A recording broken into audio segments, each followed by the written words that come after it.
but every time I look through the windows and the door, it's banging somewhere else. So I opened up the door, kind of like, who is this? And the gun discharged. I didn't know there was a round in there. I don't get it. Who's knocking on your door at 4:30 in the morning? Bang, bang, bang. Somebody wanting in.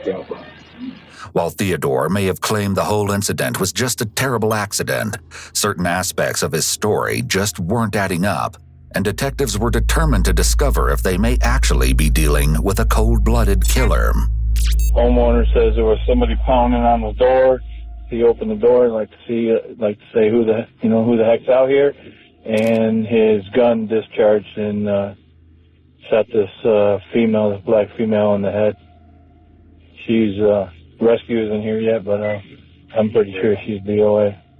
According to the officers on the scene, the gunshot wound so severely damaged Renisha's head above her jaw that she was pronounced dead on arrival.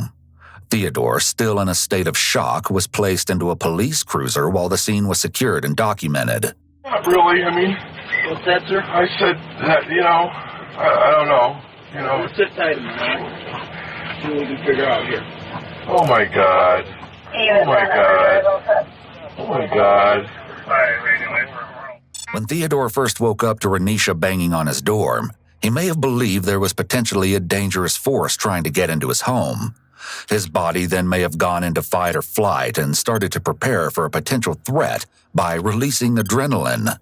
This heightened state doesn't last for very long, and now that he's in the police cruiser, there's no possible threat against him anymore. With enough cursory information gathered, the police bring Theodore back to the station for questioning, and it isn't long before the cracks in his story begin to show. Well, why don't we just start out by, I know you've told officers at the scene, but I need you to tell me now. Just give me the scenario of what happened tonight, in your own words. Well, I don't really know how these proceedings work. I mean, am I being charged? No, sir. Should I have a lawyer present? That would be entirely up to you. I mean, this is a very serious matter. What just happened, I believe. Well, it is a serious matter to the young woman that's laying in report. We have to do a thorough investigation, and we have. Am I allowed back into my home now? I mean, when the officers are done with the scene processing and when the ME removes the body, yes. See, this is So. Theodore is very nervous and can be heard asking if he needs a lawyer present. If he did want a lawyer, this is an ineffective attempt at invoking his Miranda rights, as a request for an attorney must be clear and unequivocal.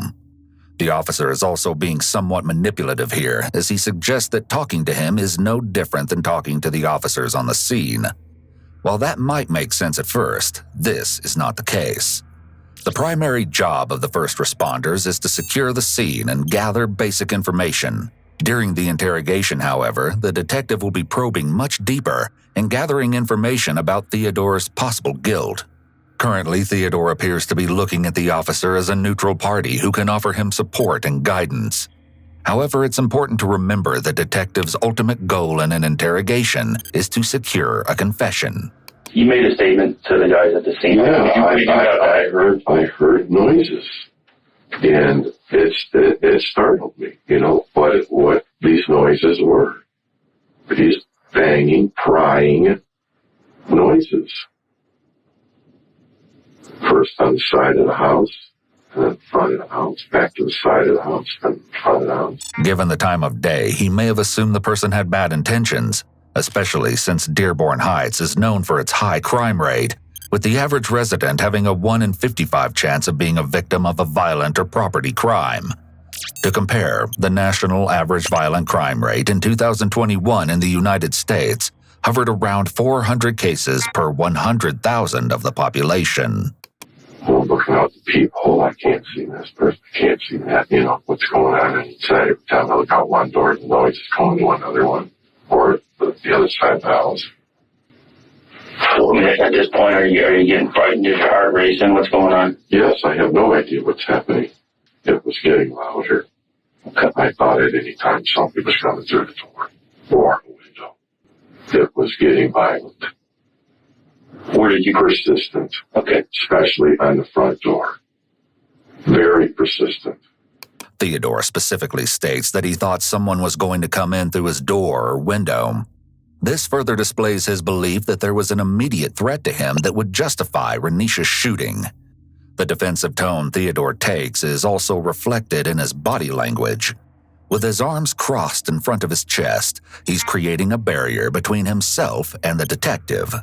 As the ramifications of his actions become more and more apparent, Theodore becomes insistent on defending his choices.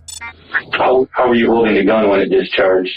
I mean, tell me. With both hands. I mean, do you have it raised? Do you have it? No, it's a pistol grip, so you just have to lift it up. So open the door with one hand, and when I placed my other hand, just like that she went off. I didn't expect it. Theodore may be trying to lessen his responsibility in Renisha's death by removing himself from the action. Saying it went off versus I pulled the trigger puts distance between him and the action and blames the gun rather than Theodore himself. Okay, how high were you holding the gun when it went off? Waist, and it was on an angle. It was, as far as I can remember. Do you think that when you were holding the gun that it was on an angle like this?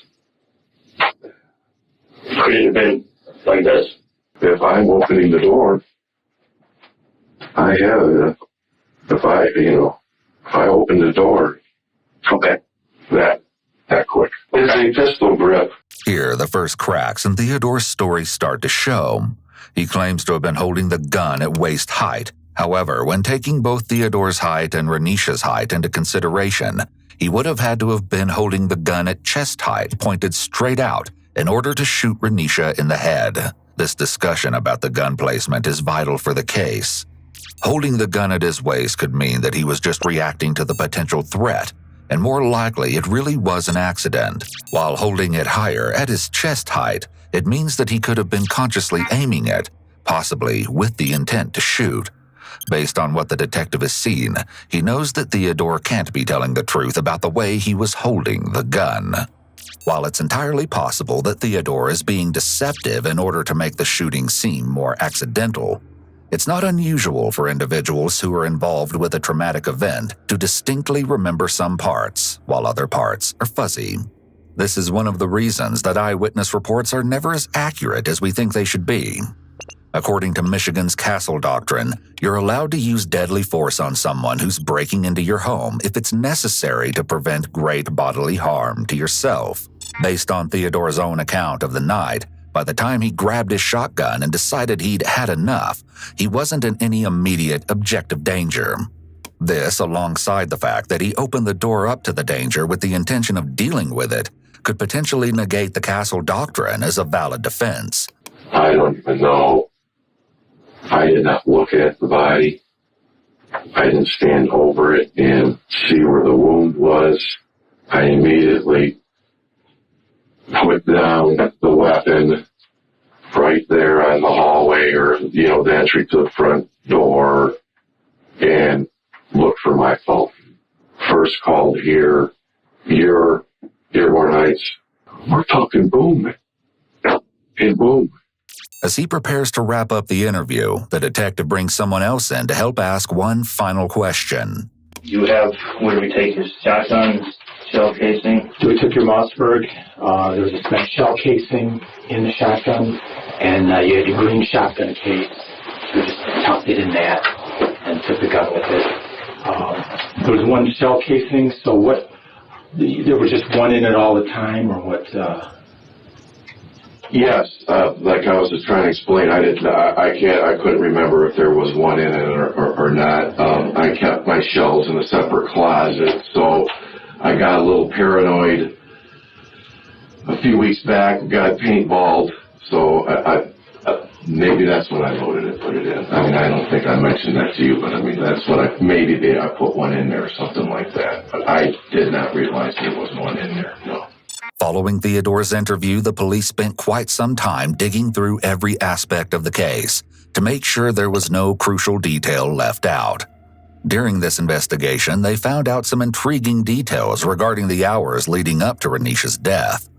According to police records, a 911 call was placed just before 1 a.m. to report a no-injury accident where a woman who was driving under the influence had been speeding down the street and struck a parked car. Although the woman driving had clearly been disoriented and possibly confused when she got out of the car, she had left on foot and wandered away from the scene of the crime. Police didn't arrive on scene until they received a call stating that the driver had come back to the scene. Unfortunately, by the time cops and EMS responded, she was already gone again.